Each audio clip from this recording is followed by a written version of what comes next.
Wo wir schon bei Täuschungsversuchen sind, das ist eine schöne Überleitung für unseren nächsten Themenkomplex, nämlich KI und Prüfungsrecht. Hierbei soll es vor allem um Prüfungsszenarien, um die Erkennbarkeit vom KI-Einsatz, um die juristische Praxis und um Korrektur mittels KI gehen.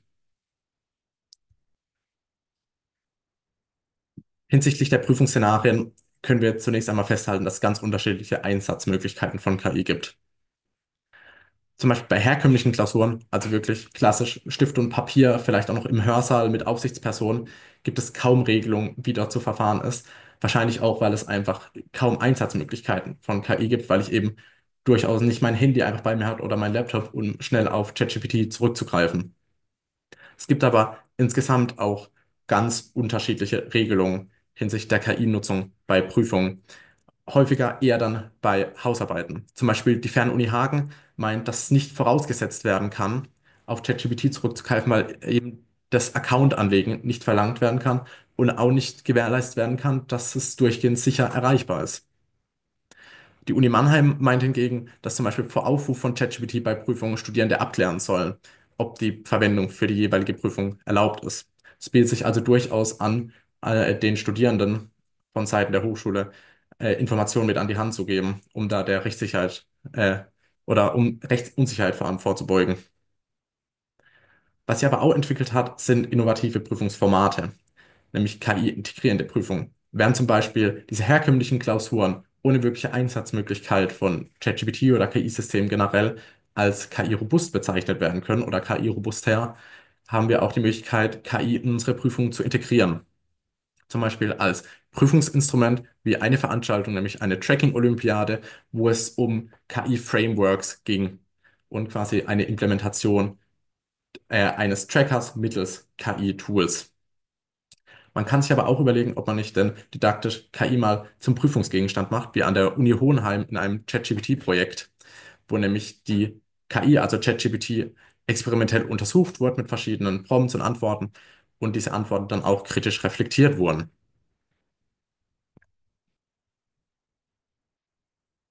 Im Rahmen der Erkennbarkeit ist so wahrscheinlich das maßgebliche im Bereich des Prüfungsrechts. Wir haben nämlich verschiedene Herausforderungen beim Erkennen von KI-generierten Inhalten. Der Ausgangspunkt ist zunächst einmal, Studierende nutzen KI. Es ist unklar, wie hoch denn die Ziffern sind. Ich könnte mir auch vorstellen, dass die Dunkelziffern deutlich höher sind, als Studierende selbst angeben, wenn sie durch Lehrpersonal gefragt werden. Eben, aber im Ausgangspunkt, Studierende nutzen das sowieso.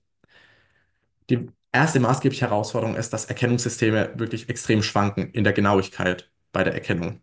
Wir haben da wirklich Genauigkeiten im Bereich von 35 bis 80%. Und das sollte man sich als Hochschule durchaus fragen, ob wir denn vielleicht ein bestimmtes KI-Erkennungssystem einsetzen sollten, das eine Genauigkeit hat, die so niedrig ist, dass man eigentlich auch mit einem Münzwurf eine höhere Genauigkeit hätte, ob denn der Text jetzt KI generiert ist oder nicht. Man sollte sich aber auch fragen, ob denn 80% ausreicht, also dass 20% einfach nicht erkannt werden. Oder ob es nicht in dem Fall besser wäre, wirklich KI in die Prüfung zu integrieren. Die zweite Herausforderung ist auch das False-Positive-Szenario, also dass ein menschlich geschriebener Text als KI generiert bewertet wird. Das sind nach aktuellen Zahlen wahrscheinlich so bei den meisten Systemen um die 10%. Das heißt, wir haben eine extrem schwankende Genauigkeit bei den Erkennungssystemen zwischen 35 und 80% und zusätzlich noch 10%, wo ein wirklich menschlich geschriebener Text einfach als KI generiert bewertet wird. Hierbei müssen wir uns als Hochschulen fragen, gibt es irgendeinen Grad oder irgendeinen Anteil, wo wir sagen, das ist noch vertretbar, das ist in Ordnung? Zumindest mal wahrscheinlich nicht unter 50% bei der Erkennung. Bei den Lösungen kann man natürlich sagen, man könnte auf innovative Prüfungsformate zurückgreifen und einfach KI integrieren. Freilich wird das nicht überall funktionieren. Manche Prüfungsformate müssen quasi, ich sage mal, herkömmlich noch geschehen. Vielleicht zum Beispiel in Jura, vielleicht die Hausarbeit. Es gibt aber weitere Möglichkeiten, wie man dann äh, dagegen vorgehen kann, nämlich vor allem Dingen wahrscheinlich noch immer auf herkömmliche Prävention und Sanktionsmöglichkeiten zurückgreifen. Das ist zum einen die Eigenständigkeitserklärung, die zum Beispiel um den Zusatz erweitert werden kann, dass KI nicht genutzt wird. Da sind wir wieder beim Problem mit der Erkennbarkeit. Wie wollen wir das denn erkennen, wenn wir es so ungenau haben? Da könnte man natürlich darauf hoffen, dass es sich in der Zukunft ein wenig bessert, aber das bleibt abzuwarten. Aktuell sieht es nicht so aus. Schließlich hat auch zum Beispiel OpenAI das eigene Erkennungssystem relativ früh vom Markt genommen, weil sie nicht dran geglaubt haben, dass ihre eigenen Texte gut erkannt werden können. Man könnte aber auch zum Beispiel stichprobenartige Gespräche durchführen, die dann quasi keine komplette mündliche Prüfung sind, sondern nur einzelne Teile testatartig quasi abprüfen, um zu sehen, ob sich der Verfasser, die Verfasserin denn wirklich mit dem Text beispielsweise beschäftigt hat.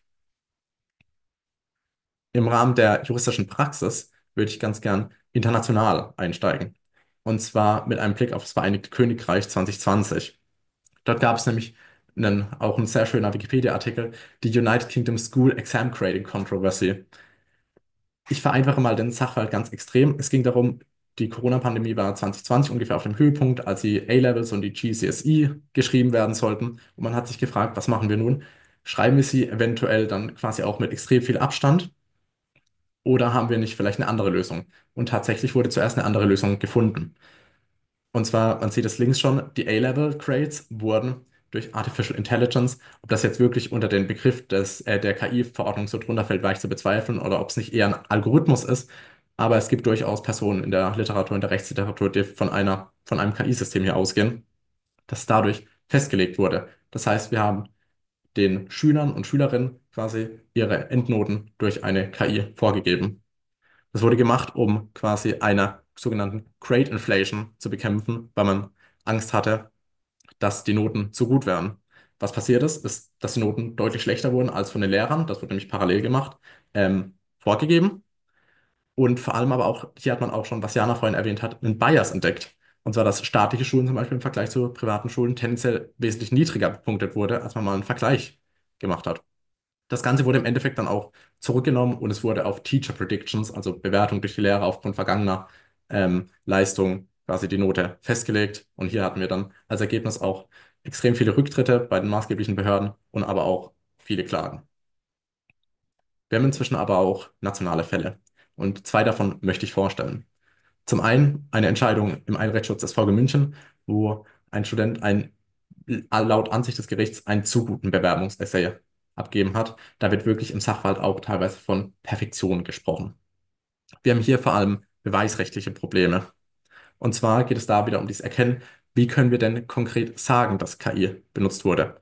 Und das Gericht hat sich hier eines Anscheinsbeweis bedient. Das bedeutet, dass von bestimmten Tatsachen kann auf das Vorhandensein einer anderen Tatsache geschlossen werden. Hier also, wenn es noch innerhalb der allgemeinen Lebenserfahrung liegt.